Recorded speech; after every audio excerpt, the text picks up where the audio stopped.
Hello and welcome to episode 11 of The Dive, a weekly podcast and now YouTube show where we keep you up to date on the world of League esports and the North American LCS. I was out last week. Freak was here. I'm back now. What do you think about the changes? Very disappointed. I enjoyed Freak, but I enjoyed Jad as well. I'm kind of... You're just impartial. Yeah. Just no controversy, just boring opinions, nothing like that. What else are we talking But about? Azael does hate you. Yeah. We'll move on from that, though, because we got more changes. Patch 7.12 just hit, and it's actually a really good one, so we're going to talk about how that's going to affect things. Hit that, and then as always, we're going to chat about NA LCS a little bit. It's been pretty wild this year. Yeah, and one of the topics at the start of our show was actually a Reddit thread that had almost no content in the post, but did have a discussion afterwards. And I think Why everybody's so mean? Why are you so mean in League of Legends? And I think this is a topic that comes up kind of all the time whenever you talk about toxicity or ragers, and it happens in pretty much every online game. But people kind of had their unique take as to how severe they feel like it is in League and kind of why it happens. I mean, it's always kind of weird to me because I do hear a fair bit of people like, people always think that their game is the most toxic, I feel like. Yeah. And people talk a lot about, oh, League is so toxic. Oh, like, and even so in the thread, some people are talking about, oh, Dota was not toxic at all. I played Dota. What? I played Dota like, a lot. We were reading different threads. Like, well, people, so one of the comments. Top comment? Yeah, one of the top comments is talking about how they played Dota, and Dota was much less toxic, even though it has a steeper learning curve and stuff like this. And like, my experience in all games, is that at a high level, people are very toxic. Yep. Even Hearthstone, where you cannot talk to the player, people try to add me specifically to flame me and tell me how I got lucky. Well, and it's like every game has this problem. It's just online gaming as a whole. Even Clash Royale, that mobile game I was playing last year, all you could do was spam faces at people. Yeah. And people got so mad about face spamming, they like petitioned to have the ability to mute face spam because they thought their opponents were ruining their experience. And I start every Hearthstone game by muting my opponent. Yeah. Well, I just want to go back to your Dota one because that one to me is actually insane. I learned insults from Dota. Like I actually learned a lot of really interesting, ways to insult people just because of how complex, they could get with that.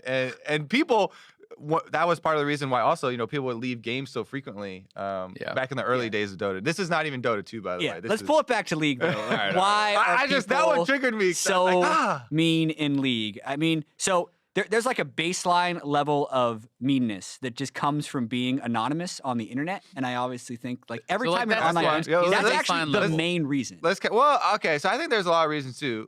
These are competitive games, right? All these these online games that you're talking about, you're like, oh, all these games that I've played, these are very competitive. And as Isaac said, the higher up that you get, the more serious people are taking them. Yeah. And the higher the expectations are. Exactly. And you're also going to get more frustrated with losing. And our game also has teammates involved. So our game, you're going to get frustrated at teammates that are, making you lose since, it's a 5-person game. So I feel like team games can be more toxic than like solo games, right? I mean, they can, but like you can flame I played an insane amount of StarCraft 2. Like I got so much flame in that. Like people, StarCraft 2 was supposed to be like, people always like touted it as like, it's the nice community. Everyone says GG at the end of every game. Like I got told to kill myself way more than I ever heard GG. Like keep yourself safe. Yeah, it's like people use the early strat on that StarCraft game. No matter like I literally played random to the top of ladder, and no matter what I would do, people would be like, only high because you're Terran. I'm like, I literally play random. I don't even choose my race. Like, what are you talking about? But I think one of the things with MOBAs specifically that can be frustrating, and this is sometimes where my frustration comes from when I am playing, is that it's not just that your teammates are doing poorly. So it's like if Kobe's 0-5 or whatever, never happened in Counter-Strike or something, right? That like this is one of the arguments I do kind of buy. Yeah. Then I can still kill the person who has fed off of you. It doesn't really matter. But like if I'm playing even with like a bronze friend or something like that, if he dies a certain amount of points, even as a better player, you can no longer outplay the person, right? Like if there's like a 10-0 Draven or something like that, even if you're doing very well, if you're like 2-0 and you're up like 40 CS or whatever, that you're doing great, right? But you can no longer carry that game. Like that person is just like outstatting you because in MOBAs you get stronger from getting kills. Yeah. So that's one argument that I do buy about frustration around Dota 2 and League of Legends. That was one of the main things that kind of separates it from other games. And I also do think it's generally better than Dota as far as people being more chill because a lot of the extreme cases get banned a little bit more automatically, I feel like, in the system. But the thing that I wanted to touch on was the experience you have within League or with online games almost desensitizing you to the toxicity, right? Mm-hmm. We've been playing online games for like 10 or 12 years. It's kind of normal to us. And a lot of times when I play League with someone who isn't as experienced, they will react way more to the toxicity in game or get way more invested. But it's happened to me so many times that I'm kind of used to it in that sense. I do kind of, I think that's a good point because I kind of agree. The language used doesn't offend me anymore. I get more mad that the other person thinks that they're right about something or like thinks that they're better than me is like someone is wrong on the internet. Like, yeah, exactly. You think you're right and better than him, so therefore you're angering that person. Exactly, right? It's going to feed on itself. Exactly, and that I feel like that's where a decent amount comes from, and it comes back to that competitive nature and the fact that it's a team-based game, and people have different opinions. The game is so complex, and League of Legends is a lot about decision-making. People have different opinions on a certain decision that can be made. Even if you both have the same information, you still come up with a different opinion. I think you actually had a good point, though, about being desensitized. And League is the first MOBA / competitive game for a lot of our players, right? Because it got so popular so fast, you got a lot of 15 or 14-year-old kids that this is their first online game. Whereas all of us experienced that toxicity in some other games. They're like, League's better. Or are we just used to it? Yeah, it's true. I mean, that's a fair point, right? Like, I hadn't really been thinking too much about that, but I've really been playing online games since I was like 13. I started with like Age of Empires and Brood War. Now you're like 47, right? so it's been like 30 years. It's been a long time. And I mean, you experience so much of it. Like when I played Dota, like I one of the things I found more toxic about that is actually the voice chat. And I personally will probably never use the League voice chat. Like that's just my thing. I'm probably gonna mute it as long as I can opt out. What if you queue in with me and Kobe? I will randomly? be probably. You said never. I probably will still be on like Discord. You don't even use voice chat when we're sitting next to each other because you don't have a mic on your computer. That's an interesting point because to me, actually, the only reason I mute voice chats on games like that, like PUBG right now, is something I always mute it because people just play random noises and stuff. Exactly. I actually don't care too much about like the flaming and stuff unless they're actually, you can tell that they're super angry about something. Because like, so I what came to mind was Halo 2 for me. Xbox Live, when Xbox Live first came out with their online voice chat thing, it was a bunch of 11 and 12-year-old kids just spewing super racist stuff. And I was in college. I was already like, 20 or something like that. So I just thought it was hilarious at first. So that was like, maybe it was another, going back to your desensitized thing though, because I've played it for so long. Maybe, yeah. I don't know. I felt like it was more funny that little kids are. I've just never felt like I got anything out of like voice chat in a game. Yeah. Almost never. Like, and some people have great experiences with it, but like my experiences were almost always negative because not just because of flaming, but because people would like on Dota, people would wait until you're in a fight and then they put on loud ass music in the middle of the thing just to be annoying and stuff like that. So that would always frustrate me. So like just by default, I'm always gonna pretty much mute stuff, and even in League, if I'm tilted at all in League, I start the game by muting. Right now. I start the game by muting everyone, right? Yeah. It's because it's like I just feel like if I cannot have an interaction that is gonna be net positive, I should rather just have no interaction. All right, wrap it up though. The initial question was all over the place. Why are people in League so mean? Do you have like a top 3 reasons? We could go back down to our bullets. We came up with some good ones. We were just disorganized when doing it. The game is snowbally.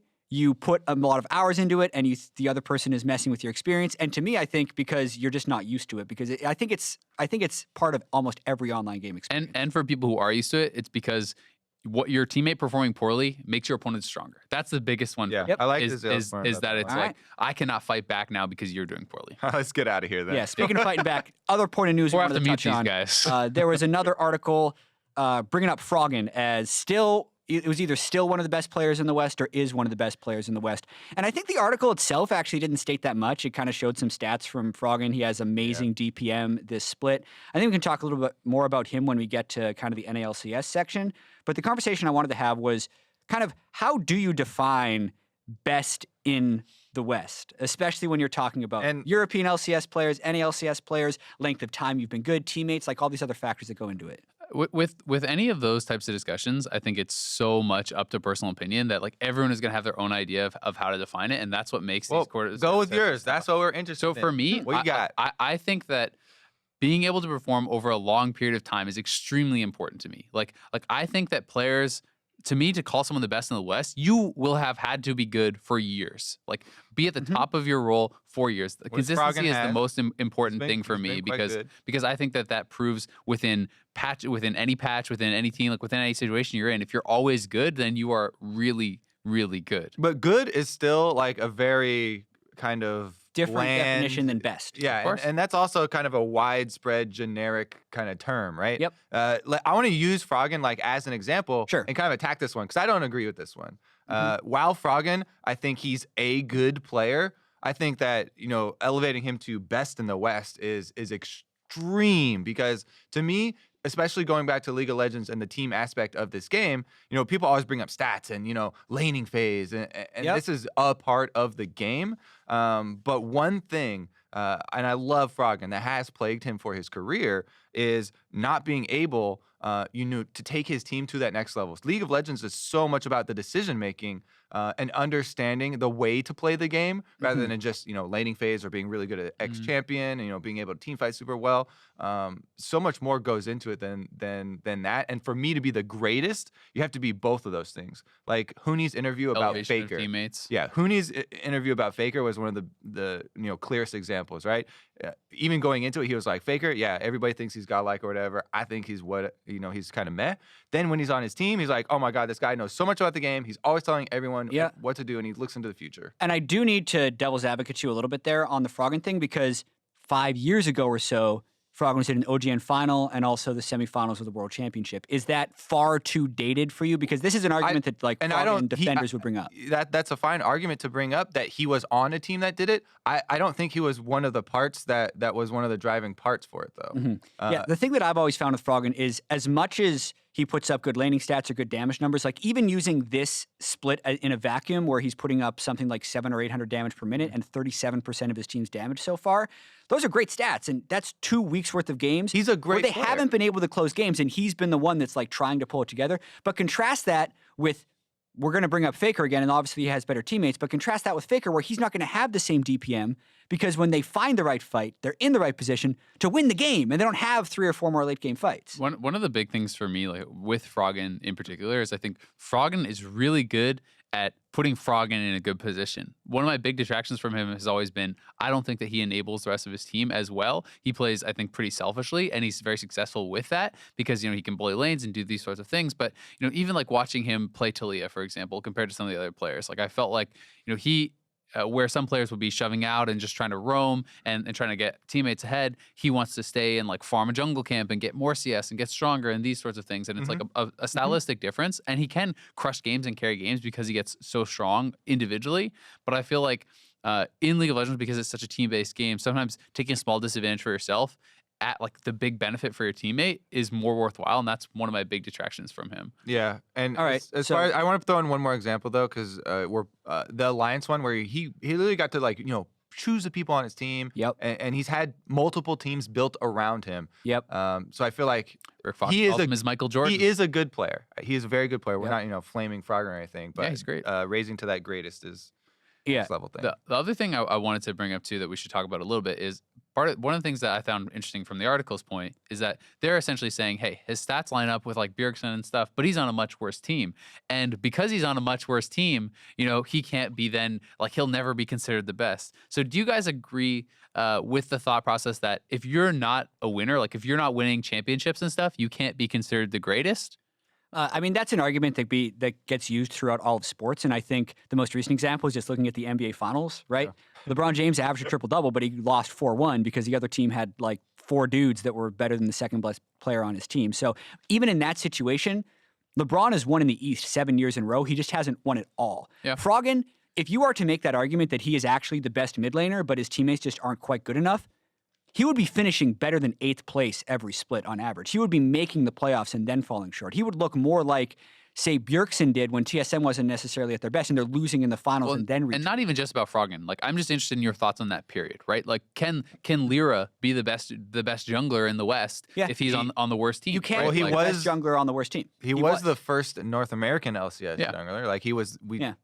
Or gave him honors for it. I think it definitely factors in, but it's definitely not the be-all, end-all. I hate the argument if you need to win the title to be considered. So then my next question would be, do you think there ever has been someone who has been, like, even if it's at the time, the best player in the West, period, on a bad team? Because when I think about it, you're looking at like guys like Bjergsen, and now people are talking about guys like Perks and Sven and, maybe Doubleth for a time and things like this, right? Like guys who, but always people who have been on the top teams.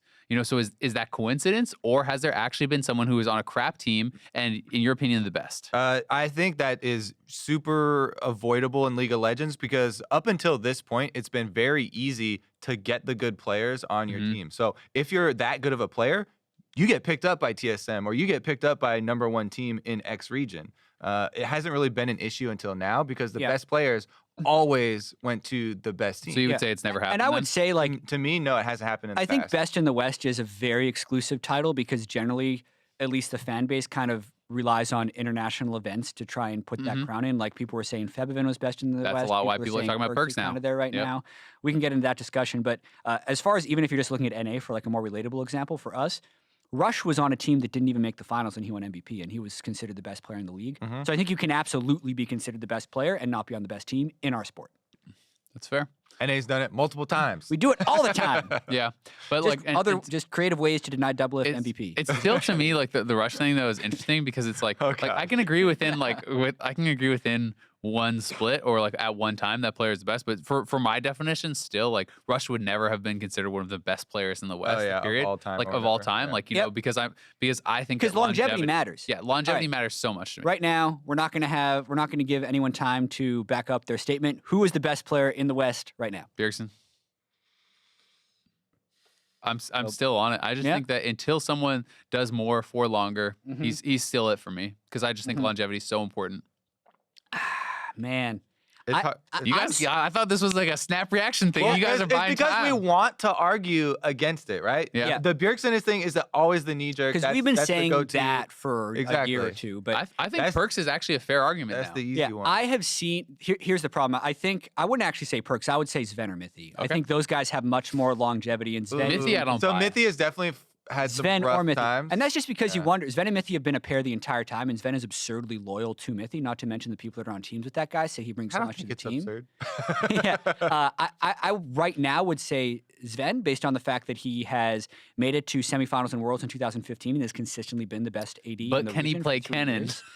Yeah, he did. He played it in 2015. He's great at it. So of course, Reckless best. right now it's that only because I'm holding the myriad of international shortcomings against Bjergsen at this point. That's fair. Yeah, and the thing with Perks to me is so recent, right? Yeah. It's basically like calling Febivin best in the West back in 2016. Yeah. Was it not? He was potentially in that moment. He was, a but the single longevity. tournament ago, we were, he could not perform on International stage back to back, right? And So- that's the other thing is for some people, if you're talking just best in the West, they're going to be fine talking just about regional play, right? Like, it's not always international play for everyone. So everyone is going to have their own definitions. And that's why I think these discussions are pretty interesting. But I've just always been so heavily on consistency because I feel like there's so many external factors in gaming. And that's why to me, like Faker is just the greatest player of all time, period. Because I think that it's just insane to have that level of consistency. and longevity. And it's like, well, he wins Worlds like every time. He has like 75% win rate. Pretty sure everybody agrees on Faker. But I mean, it's just nice like, safe answer there. Thank you. Azale. Thank you. Bjergsen, Faker. Bring some analysis next time. I just think it's consistency is so impressive. Like more than anything, right? Like there have been individual times where people are clearly like maybe are better individually than Faker or something like that. Like I always buy those arguments, but until they do it for a couple of years, I'm never going to be able to say that I think they're better. All right, time to move on to the state of the meta. Patch 7.12 released last night. We're recording this Wednesday morning, should release sometime on Wednesday afternoon. A couple changes that stand out a little bit. Doran Shield was super dominant bot lane. That's increasing by gold for 50. Zac was the most banned champion in all of the world in jungle, and he had some minor nerfs. But let's start with Doran Shield and then kind of work our way down the patch. So I want to whine a little bit about this one because so Doran Shield, I knew it was going to get nerfed. Everyone knew it was going to get nerfed, right? It was everywhere. One of my pet peeves, and it's not even really for competitive, it's more of a solo queue thing, is it's just like when you start playing like higher tier solo queue or whatever, and you're playing against like some higher ranked players in top lane, there's so much like Jace and Kennen and stuff like this, and it's like they're so dominant that the Tabby's nerf, which was reasonable, and then the Doran Shield nerf, which is reasonable, but it's like I feel like it's not even targeted for top lane. It's like, oh, other people are building this, that shouldn't happen. It just makes those champions even more annoying to lane against and even more annoying to deal with, and like that's kind of frustrating for me. Obviously, in the ideal world, everything just gets changed individually and you don't need items to crutch through lane. But it just feels so bad when it's like there's so many champions you pick and you're like, oh, well, now I'm playing against Jace. I guess I just have to give up every CS in the whole world for the first 5 minutes. To me, those champions are always going to feel like that. And the balancing point with those champions is kind of that fine line, right? You know, if you're playing with those champions that is supposed to have a dominating lane phase and is supposed to drop off later, if they don't balance the drop off later correctly, then it feels bad because they're just great all the time. Or if they, you know, overbalance on making the drop off later super, super big, but then you can't crush lane phase hard enough, then there's a problem there. Like, I feel like those ones are always the hardest ones. They are really hard, but like my thing with them is it's more frustration than like saying it's like unfair. You just don't like laning against those champions. It's because it feels very hard to like what is the outplay of someone right clicking on you? You know what I mean? It's like they have more range than me and they right click on me. It's not like, oh, I got hit by like Swain's Root or like whatever, you know, another lane dominant champion. I find less frustrating to lane against. Yeah, and the interesting thing to me about item changes, which there's a lot of them in this patch, which I want to get into, is they have such a larger impact on the meta than almost any champion change will, because everyone has access to those same items. So when you're in this situation with Thorn Shield being changed from 400 to 450 gold, or even getting the change it did in the midseason, those have larger scale impacts on the meta. That's buffs to entire suites of champions. Yeah, and you can't ban the item. There's too many classes, right? So let me pick Malzahar and ban QSS. What's so interesting to me about the Dorn Shield is I don't like the item because it feels a little bit unfair,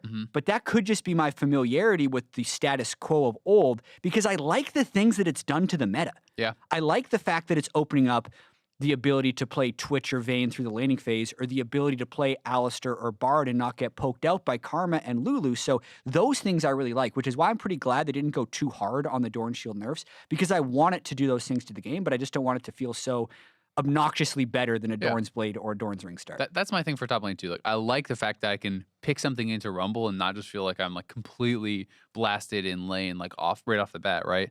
But it'll be interesting to see how it all shakes out, and it's maybe a world in which like it could get like a tiny little buff, like, you know, keep the gold price higher, but even if you increase its like HP per 5 or whatever by like 1, then it's like takes like a massive amount of time for it to actually equal a health potion. But or just nerf Jason Cannon's early lane. Yeah, I mean, and that's fair too. I think it's still stronger than the old one, so I'm still happy with it.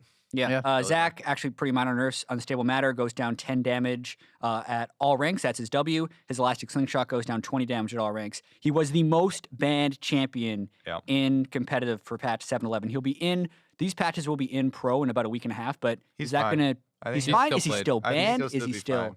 I think he's still high priority. I think that even though his damage goes down a little bit, like the amount of CC that he has, you could do significantly less damage and still be ridiculously effective. Like, and this isn't even significantly less damage. Yeah. I think this is going to hurt his early jungle a lot. I mean, he uses W so much, and he's losing like 10 damage on a 40 damage ability is absurd. It's like, a lot. early game but nerf, and he was already arguably attackable early on in the game. His clear is super good. Like, and I think that he's gonna be fine. Yeah, I think he moves out of 90 on PBE. They're also buffing Cinderhawk, so I don't think that's gonna be a problem. What's the PBE nerf buff? So that'll be like 713. Yeah. It's gonna cost less, so you can essentially get Bomby Cinder really early and stuff. And they're messing with how much damage it does to champions for and stuff too. By the way, for the next he's patch, still in there. Yeah, he's definitely not dead. Some of the ones I think are pretty interesting. Like, I'm very excited about Kindred. Like, Kindred is actually like my most played, like, or my highest mastery point champion or whatever. Like, this is one of my favorite champions, if not my favorite. And like, I'm very interested to see how these changes are actually gonna work. Like, I was really sad about. So Kindred's base AD goes up, his E gets reduced in mana cost, and the Wolf is faster within the zone. Yeah, and I think Kindred like is very interesting when it can fit into the jungle meta, because I think it's a very different type of champion. But I'm not sure that these are really going to be the things that like get it super strong. But I hope that Kindred can actually get to a point where she's situationally picked. Like, I think it's very cool to have this in a world where it's like, oh, you're playing against Zed or something. Well, you answered that by having Kindred ultimate and like keeping your AD alive. Like, I think that's a really cool spot. I would like her to be picked for her ultimate utility and things like that. I would not like her to be picked purely because it's a scaling jungle, right? Yeah. I don't.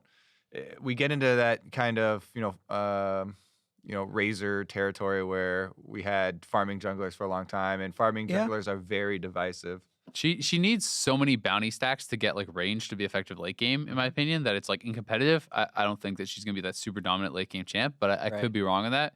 Rek'Sai, it was already getting picked some. This is going to be a very popular champion now, I think. Yeah. With the ultimate being more reliable, that's essentially the change that they're making, because this thing was missing like left and right randomly. They buffed the WAD ratio. They buffed some of the base attack damage and the armor growth. So Rek'Sai was already getting picked when I honestly thought it was crap, and now it's going to be pretty decent. Like, that's a lot of Tremor Sense is insane for the pro game. Like, that's the thing that always shows me with Rek'Sai, and also the level 1 through 5 is also insane for Rek'Sai. So she is always going to be good in competitive if she's playable. What makes or breaks this, though, is how this Void Rush change actually works out. Because it just says that it was changed and it's much harder to dodge, and you shouldn't be able to walk out of it to dodge it anymore. If you actually can't dodge it without flashing or using a movement spell, then I think that Rek'Sai is for sure going to be picked a bunch. Yeah. I mean, the fact that it was already getting picked, and it's even just all the base stat nerfs, buffs rather, right? Like base stats and like the W and everything, even if the R is not like 100% reliable, I think it's going to be picked a lot. Rumble is another one that's pretty interesting. These are a ton of changes. I don't know if we want to really like read off everything. No, just kind of the goals of the changes are to give bigger windows of attack. Do you think Rumble will be, increase or decrease in effectiveness? Pro, in pro, I think it'll probably be a decrease because I think the heat thing is actually pretty big. So if you can't keep your heat really high, then you can't use these flame spitters as effectively to like push out the mini waves and stuff like that. Like, the idea is essentially that you can attack Rumble because there's actually a Q cooldown and there's like windows of power, right? When you play against Rumble now in a lot of matchups, flame spitter is just like almost always active, so you can never really step forward to fight. So the idea is essentially opening up these windows, but they're also buffing, the base shield. Yeah, I was gonna say the thing to me, and like my kind of counter to this, with people really complaining about Flame Spitter, is that the scrap shield buffs are really big. 30 more shield, and they're reducing the duration. I don't care about 0.5 seconds off of it. 30 more extra on my shield. That's when you're going for your trade. Yeah, it's a whole auto attack. And that's a 1-point wonder. So that's like, you don't actually get shield until last, right? So that's actually a really big buff. Yeah. Plus the Q, if you do get caught in a flame spitter, it's 60 more base damage. Like, and that's insane. So the harpoons as well do more. So it is that power shift or whatever that they always like to talk about. I'm not too worried about the flame spitter changes, just because they buffed up the other parts of his ability to take trades. Yeah, the thing I want to talk about in this patch the most, though, is the suite of item changes as far as the support pool goes. There's even preemptive nerfs to Ivern's damage on his trigger sheet, and I think they also nerfed Karma because of the changes they're making to the support items. So just like to run some of them down from kind of a high level, Locket of the Iron Solari is different. It's based on the caster's bonus health. Yeah. It's now a tank item. Redemption is kind of like this scaling heal. The base heal is down, but if you get a lot of heal amplifiers, they're which is Mikhail's and Ardent Redemption. Sensor, essentially. So it basically means like your early game redemption isn't going to be as strong, but your late game redemption on a support has the potential to be higher. But it keeps going, right? There's a new item in Zeke's Convergence. Athene's Unholy Grail scales off mana regen. Like, these are pretty big changes to support enchanters. The biggest thing for me for the redemption, though, you didn't even mention, is the health goes down by 100. Yeah, and you're squishy. No cost change. You are a squishy dude with that item. This is very, very different. Not only does it take another shielding item to help you scale it up to what the heal was going to be. So if you rush it, you're going to be way lower health. Your heal is going to be way worse. It's going to have to be delayed, I think. Yeah, it's much more of a late game and item. it's just inherently losing value until you have, kind of late game. And the big thing with it is, and I knew you had talked to me about this earlier, Jet, was like, does this mean like this is more of like an Ivern thing? Because supports in general, like when you watch competitive games, they're often sitting on like 1 completed item, 2 completed items, like not really a lot of stuff, like not counting Sight Stone and whatnot. It takes a long time if you're saying, oh, redemption is going to be sick when you have your 3rd item after you got your Mikhail's and your Ardent Sensor, and then you bought that, and you you've bought like so well on 40 your pink wards, and so it's like, there are going to be some games where that's going to be nuts as this late game thing. I think you only need 1 booster. So yeah, maybe it's super effective, but it's also like there's lots of games where you want Locket, and that's going to be shifted towards tanks. So maybe the fact that supports aren't going to be the ones who have to build that could like open up for like early Ardent Sensor or Mikhail's or whatever into this. But it does kind of, I think, narrow like the amount of champions that also want to do it. Like if I'm a Braum and I probably don't want to build this anymore because I don't like Braum and Leona and stuff. We're building that, and if you don't have if you're not shielding someone with your champion, don't buy an item that increases shield. Yeah, if the item is bought on champions that don't have synergy, but also it's saying don't build a locket on a dude you're building redemption on as well. Like They're trying to separate those items so you can't combo them. There's like different types of champions. Yeah, I think this is going to be a little bit interesting because your mind starts kind of going off of like, oh man, what is the insane snowball potential? Because I saw one comment about Locket of the Iron Solari with Gargoyle Stoneplate because it's based off of your bonus health. If you're doubling your health, you've then doubled your bonus health for the Locket, and you can get theoretically like 1,000 or 2,000 point shield on your teammates if you're getting these items. But then the question also comes up is, do those champions exist in the meta? Can they exist in the meta? And is the strength of this combo big enough to make it worthwhile? Are all these kind of things that I'm hoping to see people experiment with. I think, yes, 100% it exists. Like if you're looking at competitive, I already thought that like Locket and Knight's Vow and these sorts of things could be super good on someone like top lane Gragas, like a lot of those top lane champions. You can, I'm not saying you should build Locket first, but like as a third item or something like that, I think it can be super powerful, especially in Protect the AD carry comps. I actually thought that people should be building these supportive items more on their top lane tanks. I want to see Locket all Knight's about Vow that on almost every top lane tank. Exactly. That's how I feel. And the banner one is even interesting to me because the fact that it doesn't have men on and stuff and has this kind of like move speed thing, maybe people can build that more into some AP matchups because there's more flexibility to build this. Like even on someone, we've seen some stuff like Vladimir and things like this. Like you can do kind of like more wacky stuff with it, and it can fit into maybe more champions. So last item that we need to touch on because it's new is Zeke's Convergence. Zeke's Harbinger didn't exist. That item was Garbo. They completely changed it. So what it is now is it's. When's the last time you saw that thing in a game? I think Aframu built it, but he trolls. I'll put it over here with my Heart of Gold and my along with Stark's Fervor and all the other iterations. I actually of this like item. Zeke's. I always like Zeke's as an ADC. Like if my support wanted to build that for me, I always thought it was really good. Yeah, I thought it was terrible. Yeah, that's great. Like, let's move on. I would rather have a Knight's Vow or Locket or Redemption or pretty much anything else. So Zeke's Convergence now builds out of Aegis, Glacial Shroud, but the biggest thing is the new unique passive. It's not this active item. It's when you cast your ultimate near your ally, you give a Frost Storm and ignite your ally's basics attacks for 10 seconds. Inside the storm, people are slowed by 20%, and your ally's attacks burn their target for 50% bonus magic damage over 2 seconds. So reading that, when you see the patch notes, and a lot of Twitter analysts have said, this item is busted, is what they're saying. Do you agree? So I do feel like you're going to want to play with it to see how strong it is, but just looking at the numbers is exactly the same as my knee-jerk reaction, and I immediately think to, all right, who's got the lowest cooldown ultimates that I can use? So I can just proc this thing all the time. That's why everyone's saying Karma, right? Like, just mantra. The item itself has a 45-second cooldown. Yeah. So even if you're ulting more than every 45 seconds, you're not proccing it twice, which is an important one. But 45 seconds is still lower than most ultimates, right? So you look at people who can like use it. Blitz could use it a lot, I guess. Like Blitz has pretty low cooldown. Karma can use it a lot. Like exactly. Like I mean, anytime a fight starts, you're probably gonna pop your ult anyway. Karma's already pick ban, so I think that one everybody's just like. It's also a good tank item though, right? It gives 60 armor and 30 magic resist. So I think Braum could be a really good champ with it if you're trying to peel for it. But then the other interesting thing is like 50% bonus magic damage over 2 seconds is like you're auto-attacking them and the damage is deferred over 2 seconds. So if the old item gave 50% crit, that's actually 50% more damage. So this is actually less damage gain than the old item I just called Garbo, thinking about it, right? But this also gives, slows, and it does give utility, and there are a lot of other things that are changed, right? You talk about the armor and magic resist. It went from 30 armor to 60 and added 30 magic resist from nowhere. So there's a lot of, gold shifting around as far as the value. So how does this 50% bonus magic damage thing work? Is that 50% more of the magic damage you're dealing, or is that converting 50% of the damage you're dealing? I think if you hit them for 400 damage, they will take 200 magic damage over 2 seconds. Yeah, that. Okay. Yeah, that seems pretty insane to me. I don't know. Your AD carry is like, woo, I get to do 2 magic damage. Yeah, that's the joke, right? Corky buffs as well as this. You're just actually hitting for 130% of your attacks with magic damage. Yeah, that's pretty scary. It makes, and stuff like this always makes it so hard to itemize against.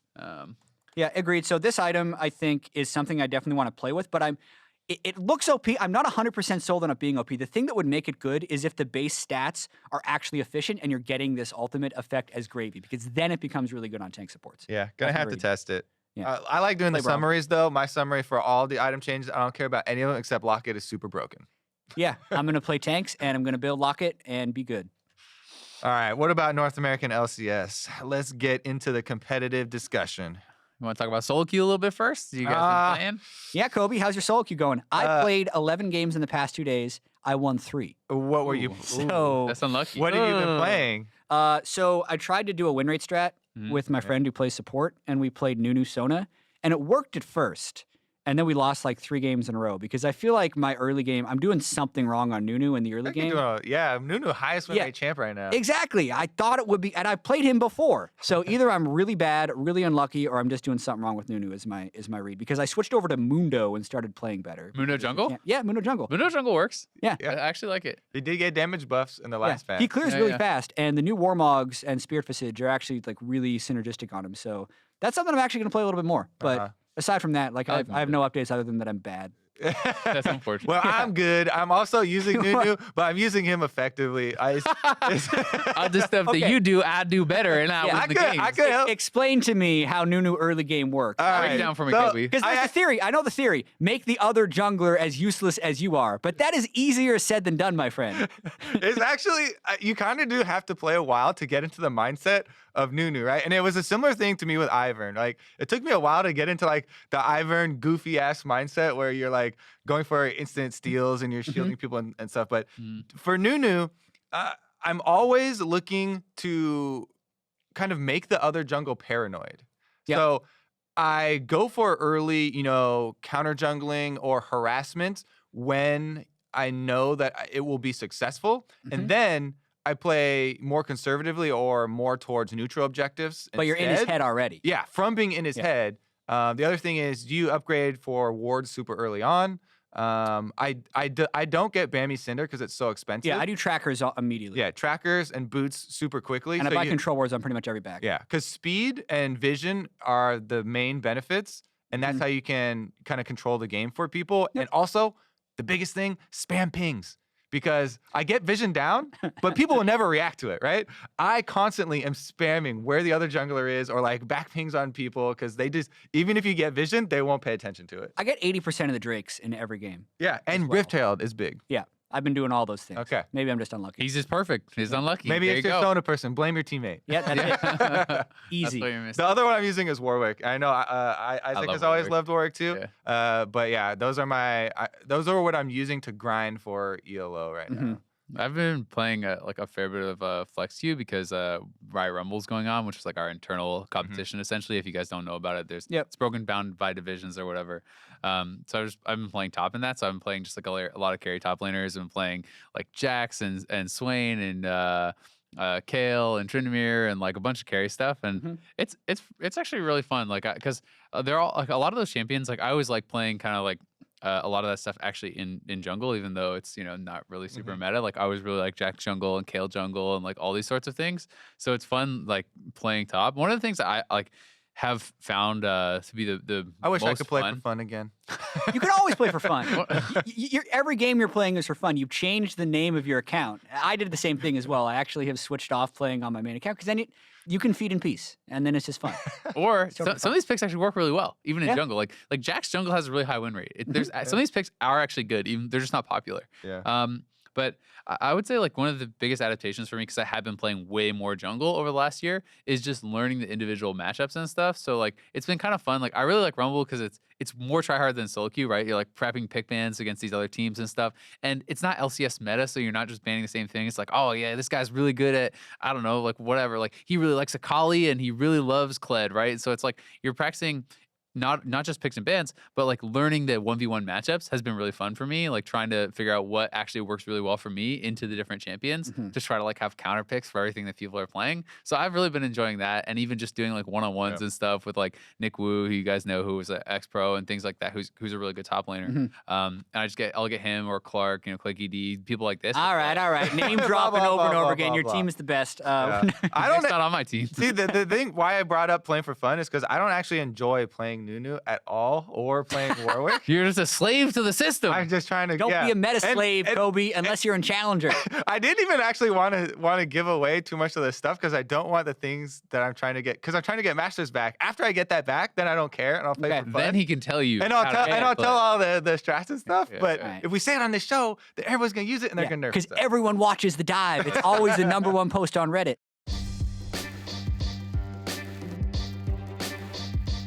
All right, NA LCS, let's go. Phoenix won. They suck. What happened? God. They're the worst 0-4 team in the league, and they were 3rd last time. And also, they're going to Rift Rivals, which makes me very sad. Yeah, this team is infuriating to follow for me, mainly because I was so hot on this team going into week 9 of the spring split. I actually thought they were like going to take down TS7C9 because they were beating everyone and everything was working. And then they made the commitment to Honori and Shady, and I thought, surely they have a reason for this confidence that is hitting them hard. Now they are the last place team in the North American LCS. Shady and Arrow look awful. Honori is just not starting again for Meteos, who, by the way, I need to talk about Meteos just a little bit. I was watching his stream. He does not play League of Legends very often. Exactly. I was watching his stream yesterday, and he was talking about raiding in his WoW guild and how he's just starting to get back into League again. And those are not the words you want to hear out of the dude who played for you in the LCS as a professional last week. But just getting, is that his warm-up game on stage against C9? To be fair, this is not on Meteos. He's been upfront about this the whole time, that he is like... No, it's on P1. Yeah, exactly. So 100%. I just want to make that clear because, some people will be like, oh, well, Meteos, you're not practicing enough. Well, Meteos has been like, well, I just want to relax. I just want to play for fun. And the weird thing is, if they still think they're doing better than him, with him when he's not even practicing, like what's happening with Honori, what's happening with the internal stuff with his team, because it seems like a mess. Yeah, that's one of the biggest things with Phoenix One and their downfall is that they are such a secretive organization. It's like hard to get, figure out what's behind the moves or what's behind the commitment to X player or... Because I want to know these things, right? I want to talk to a history teacher or Fly and be like, yo, what is it that Shady brings that Stunt didn't or that Adrian Because they were doing great with Stunt, and then they got rid of him, and Arrow and Shady have never looked like they were doing well together in lane. Like Arrow has not been MVP Arrow, and whether that's like the team's fault, his fault, the Synergy's fault, whatever you want to blame, he's not looking like the same player. Neither is Ryu. No one on this team is looking good. Yeah, they have been not only in record, but in all of the stats. It's not like they're losing close games. They're just getting blasted. Yeah, not even just the stats, just watching the games, the plays they're pulling off and how they're losing these games. It is depressing. I can't say, okay, for organizations, you can understand like up to a level of secrecy, right? Yep. And up to a level of, we want to protect our strategies, we want to protect our players, and these sorts of things. Sometimes it's a personal issue or something, and they don't want to put blame on the player, and then in those situations, I totally understand. But right? it even sounds like the players aren't necessarily hearing about all of the changes, right? Like Honori and Meteos would both come to the studio. They wouldn't know who's expected to play in a day. And then Stunt talked about how he didn't even know he was going to be on the team. And then I heard Meteos had to buy a jersey or something because he forgot his jersey. He forgot it at home, so they bought a jersey out of the merch store. At the LCS, is what I heard. Unconfirmed story, but that's amazing. Yeah, just adds to the World of Warcraft rating story. We shall have our own section for rumors. Let's work our way up the standings a little bit. Team Liquid is kind of the opposite. A lot of times I feel Are they? They suck too. No, but they kind of over communicate. Oh. Right? They will always talk up the reason for kind of all their decisions. Golden Glue got a win. I also listened to a Golden Glue interview after they started 0-3, and he actually said he was surprised. Like, it came out of the blue for me that I was subbed out, whereas the team, when I talked to the manager, tried to present like this very clear front of, it's based on scrim and team comp. Well, everyone else was surprised too because of that message going into the split. We believe in the Golden Glue. He's going to carry us to the promised land. One game, you're out. That's exactly what it said. Yep. Yeah. Line for line. The verbatim. Land. Yeah. But what's going on with Team Liquid? I mean, I don't know, man. Are we done talking about them? Like, every time it's so grim and bleak and... I'll talk about him. Reignover. I saw him on Olaf. It was great. He was crushing people. They were invading him. That's a good topic, actually. I like Reignover. Yeah. The worry for Reignover for me is the fact that the champions that he succeeds with have been the same for the past 2 years. So I'm really wondering if he can pick up new champions. That Thunderhawk buff is on the PBE though. That's the thing is a lot of his champions though are good right now. Gragas, Olaf, Zach, that's something he should be able to play if we're talking tank junglers, right? Like even maybe Sejuani, although hasn't really played much jungle. Like there's a number of tank junglers that are pretty viable. Rek'Sai? Nunu, Rek'Sai, right? So I think he's gonna have a lot of options.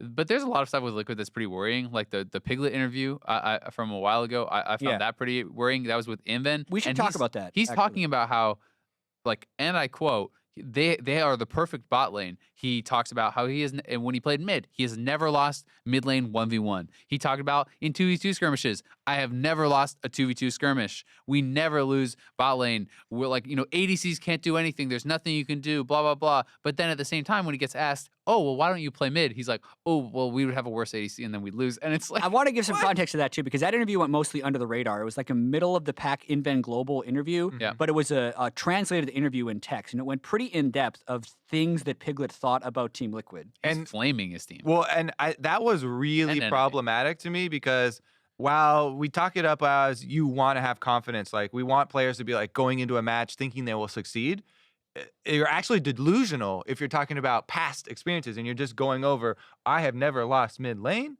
and then people are posting screenshots of you down 40 CS at like 10 minutes in or whatever versus Froggen and stuff like that, and we're just like, I mean, to put it in context, there was 12 people, including subs, that had played mid lane in last split, Piglet being one of them. He was 12th in CSD in most stats. He was actually the bottom of the table. He was getting slammed by everyone. He had a couple good games here and there, but midlet did not work out. And the biggest worry there is if he's not able to internally acknowledge that, then how are you actually going to find improvement? Yep. And then there seems to be a disconnect with the messaging that the Team Liquid organization puts out into the world and what could actually be happening. Like when they subbed Youngbin in his AD carry, and we had Steve with the interview on stage being like, yeah, Youngbin's great. In scrims, people were messaging me asking if it was double lift because the dude was smashing. And then clearly he was not close to an LCS level AD carry at the time. So it's just inconsistent messaging with what's actually happening. My last thing on Team Liquid is the most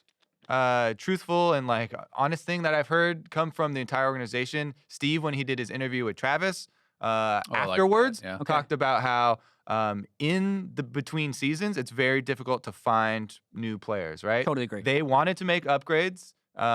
It's very difficult between seasons because most people sign splits. Between splits. Yes, because so many players now are signing 2- and 3-year contracts. So it's not like you can just pick up a halfway through player. So but the problem is before that they had said other stuff. Yeah. So yeah. But anyways, that was the message that came through to me. Yeah. Brighter things though. We just talked about Envy? 2 last place teams. Envy's looking good.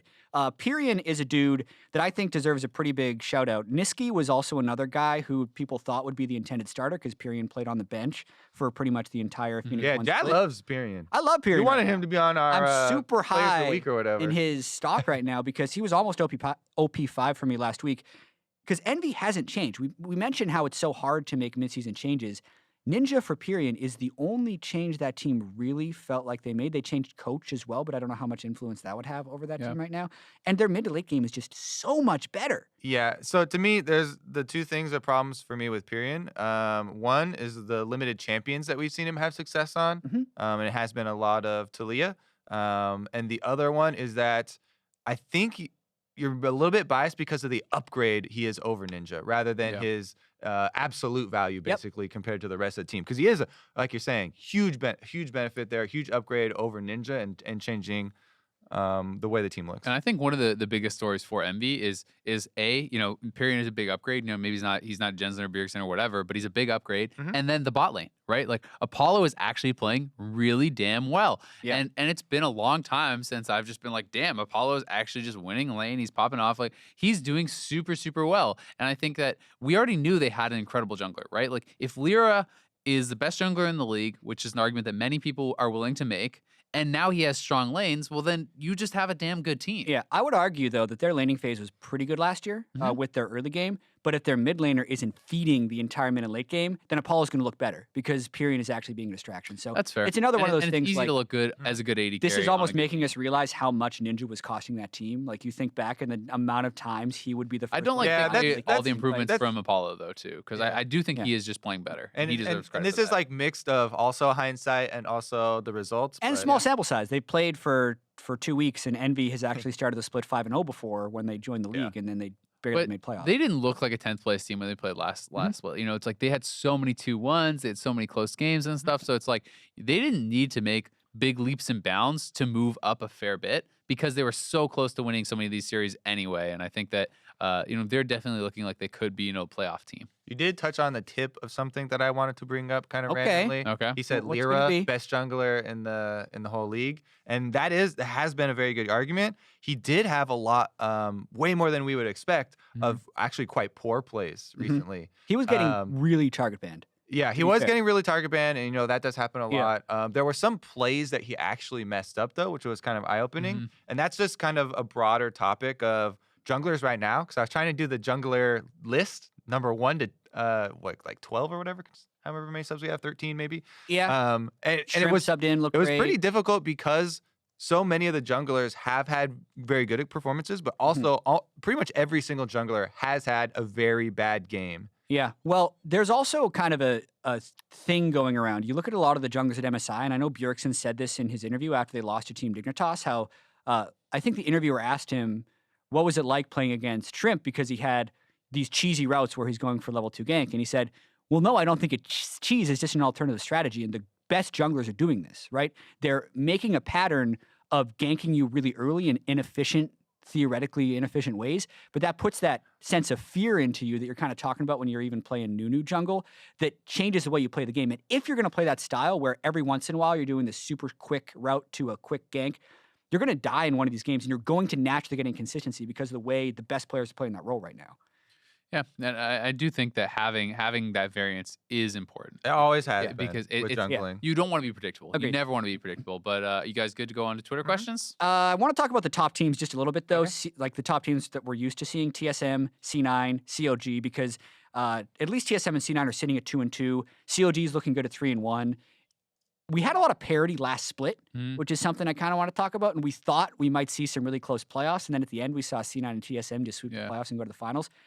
Is it going to be the same this split? Like, do I see TSM, C9, and COG just being the top 3 teams, especially when Phoenix 1 and FlyQuest look to be falling off? Like, if there's going to be a team that eclipses them, who will it be, or is it just not going to happen? Okay, well, one thing I will say is, so TSM and C9, I think are still going to be at the top. CLG was not last split, though, right? Exactly. So that is a change, because I think they are legit this split, and I think CLG could possibly not even be top 3. Like, I would not be shocked in a world where they win this split, right? Like, I think CLG is going to be a very good team, and that to me is a big change from spring split, even though it's not a big change from the NA LCS, like, hierarchy as a whole. Could there be some other teams that could be breaking in there? Maybe Dignitas, maybe Immortals, maybe. Like, and I am hopeful that this will remain competitive, but I at least think that there is a legit top 3 now with CLG, because they're a team that has proven themselves in those big situations, and I don't think that they're just going to drop off the face of the cliff halfway through the season. Yeah, one of the most interesting to me is Team Dignitas as number 4 possibility, and how far they can actually go. As far as they've been talking about for several months now about how much focus they have on communication. And they brought in these subs, and that's also for communication. And we are seeing some results from them. Yep. But I am very curious to see how high they can actually go, right? Because we're so used to the block of names of these teams of consistency, right? The Cloud9, CLG, and TSM are the only teams with banners up in the LCS arena. Yeah. And Team Dignitas, for as great as a history and rich of a history as they have for how many memes and for not getting relegated. Richest history. And I was ready to jump on the bandwagon, and then they lost to Team Liquid, right? They had a chance to be 4-0, and then they lost a 3-game series to Team Liquid.